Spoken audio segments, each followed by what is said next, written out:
Bueno, estamos en comunicación con Nicolás Udakiola, es consultor de la firma Z Group, para hablar del mercado de granos. Nico, ¿cómo te va? Muy buen día. Buen día, Nico, ¿cómo estás? ¿Todo en orden? Muy bien, por suerte. Bueno, contanos qué está pasando en el mercado de granos a nivel internacional, cuáles son los factores que están condicionando las cotizaciones de los principales productos de trigo, de maíz y de soja. Bueno, la realidad es que el mercado de grano grueso sigue muy enfocado en todo lo que es clima, ¿no? Por más que iniciamos un julio con noticias interesantes que motivaron a los precios después del informe de área de Estados Unidos, pero empujado por un clima que mostraba lluvias por abajo de lo normal y temperaturas por arriba. Duró poco, lamentablemente duró poco ese susto productivo y enseguida aparecieron las lluvias y eso lo calmó al mercado. Eso le está pesando un poco más al maíz, que aún así con buenos datos de ventas que se han conocido estas últimas semanas, no logra recuperar a los valores máximos que vimos durante esos primeros 10 días del mes, ¿no? Ujú. Así que en ese sentido, un mercado muy enfocado en lo que es la parte de producción, donde todavía la demanda, si bien se viene manteniendo firme y empezamos a encontrar ahí una fortaleza para el cereal, le está costando recuperar el ritmo de precios. ¿Y con La con la soja, soja? la soja no se escapa en ese sentido, la soja también mantiene el clima como uno de los termómetros importantes, mucho más sensible a variables políticas.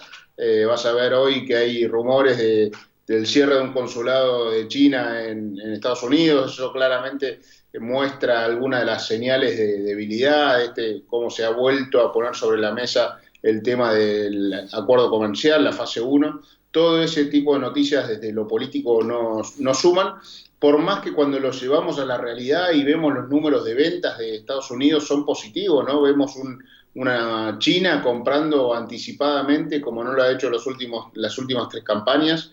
Vemos unas ventas de la campaña disponibles que se siguen llevando adelante. Así que en ese sentido, datos positivos con un mercado que si vemos la evolución de precios, estamos mucho más cercanos a los máximos que vimos en los primeros días de julio que maíz, ¿no? Estamos prácticamente a 3 4 dólares, 5 de lo que vimos en el máximo de principio de mes, así que en ese sentido la soja se mantiene mucho más firme y de una manera lógico, ¿no? Porque en algún punto la soja a nivel internacional está mucho más ajustada, con una situación mucho más ajustada de oferta y demanda de lo que lo está el maíz, siendo que no puede fallar Estados Unidos, no puede fallar ni Brasil ni Argentina, que de cara al verano sudamericano los pronósticos de año niña débil se mantienen y en ese sentido no suma certezas, más que nada suma incertidumbre, cómo se va a sembrar, qué cosecha vamos a tener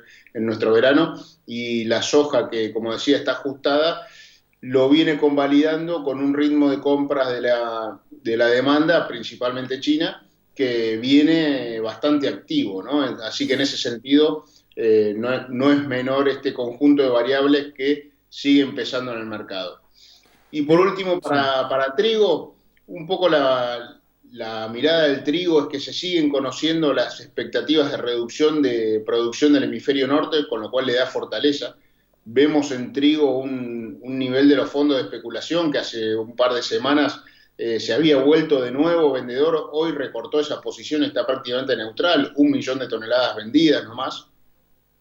Así que eso le sumó 2, 3 días de un mercado bastante caliente que en Chicago superó de nuevo los $200 y claramente se puso un poco más atractivo. De todos modos, la cosecha del hemisferio norte está en pleno ingreso. Lo positivo es que la demanda sigue firme y empiezan a jugar variables como la relación de monedas, variables como la debilidad que empieza a presentar el dólar frente a otras monedas o la fortaleza del euro, y eso claramente pone un Ujú. poco más activo e interesante la volatilidad de los commodities porque les afecta de forma directa, ¿no? Bien, ¿y qué pasa en la Argentina con las ventas de los productores en este contexto? ¿Qué está haciendo con la venta de soja y de maíz? ¿Cuánto tiene comercializado con precio fijado? ¿Y qué actitud vendedora ves en adelante teniendo en cuenta el contexto en el caso de la soja y del maíz, Nico? Sí, la soja que ya terminó su cosecha hace varias semanas, el maíz estamos próximos a terminarlo, 90% cosechado según el último informe.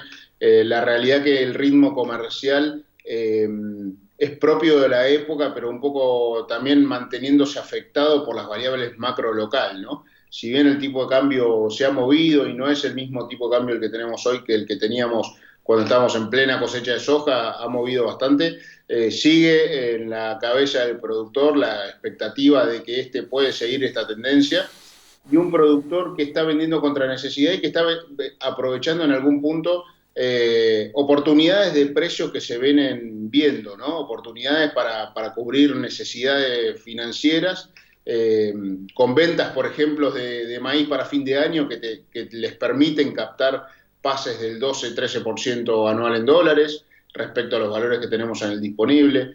Valores de soja en el disponible muy firmes que no te muestran un pase a fin de año como históricamente suele ocurrir.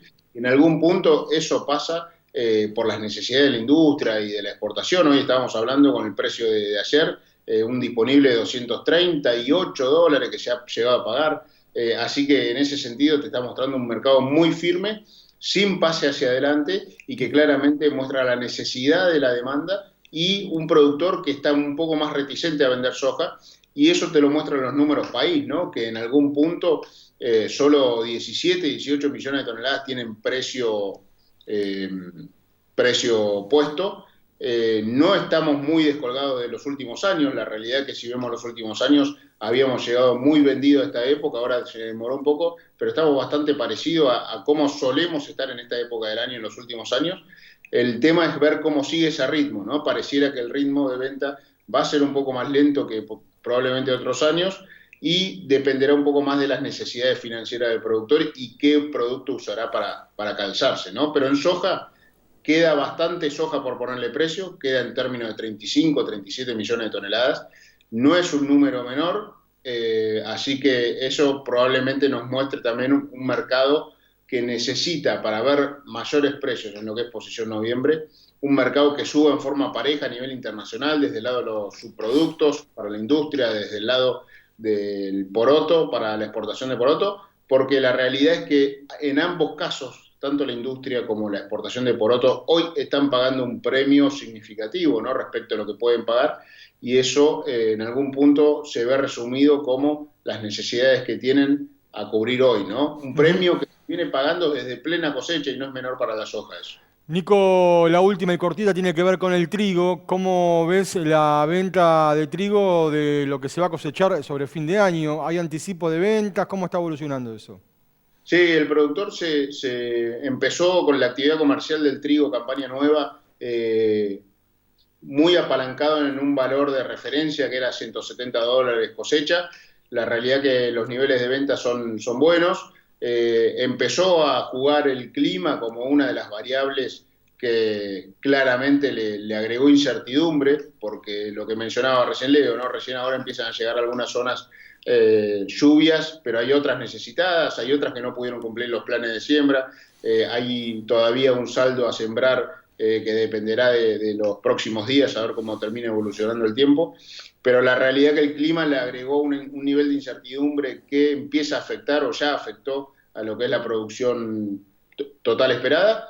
Y me parece que en función de eso el productor también empezó a poner un poco de freno a lo que son los niveles de venta, ¿no?